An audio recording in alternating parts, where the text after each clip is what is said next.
Across the western parts of the United States, multiple bodies of women were found viciously beaten and strangled. And at first, police believed that the missing women were runaways or they simply enjoyed bouncing city to city, but they were so wrong. Truthfully, they were only scratching at the surface of this horrendous serial killer. Samuel Little always had difficulties with discipline and authority. In fact, by 1975, he had already been arrested 26 times. On another note, Samuel had quite the infatuation with strangling women, so much that as a teenager he collected true crime depicting it. Yet, his first arrest for murder came in 1982, when Samuel had traveled to Mississippi. However, there was no evidence to convict Samuel, so authorities had no choice but to let him free. This gave Samuel enough time to perfect his crimes as he made his way into more western states. One of his major ones, and most arguably his prime, was in California. Samuel was very strategic with his victims and usually only plucked the women who were the most vulnerable in society, which were sex workers and drug addicts, which is what allowed Samuel to continue his unrelenting killing spree. And with no knife marks or bullet wounds, authorities couldn't classify his murders as homicides, and most were only considered overdoses or freak accidents. To make things even worse, his first victim in San Diego, California, was named Lori Barrows, and she was kidnapped, beaten, and strangled, but in some miraculous way, she survived. But sadly, Samuel Little only served 2.5 years for the crime. Samuel was released in February of 1987, and when he went on another killing spree.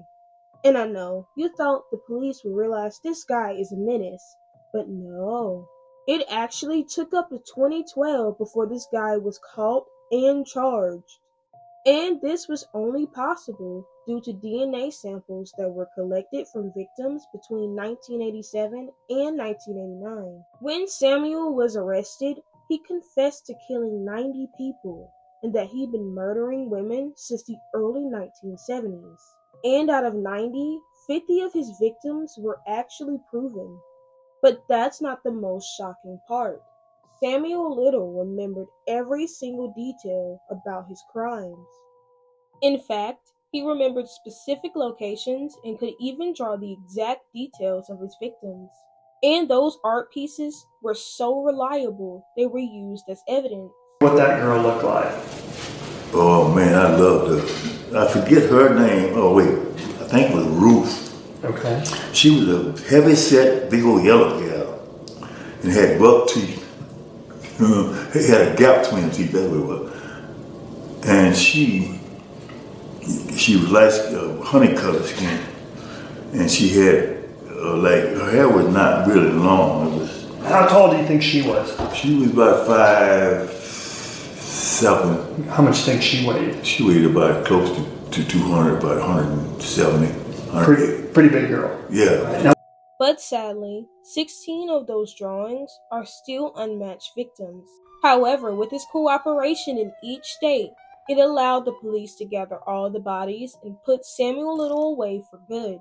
But it was still strange that Samuel Little still pled not guilty, even though he just admitted everything in that video and helped the police.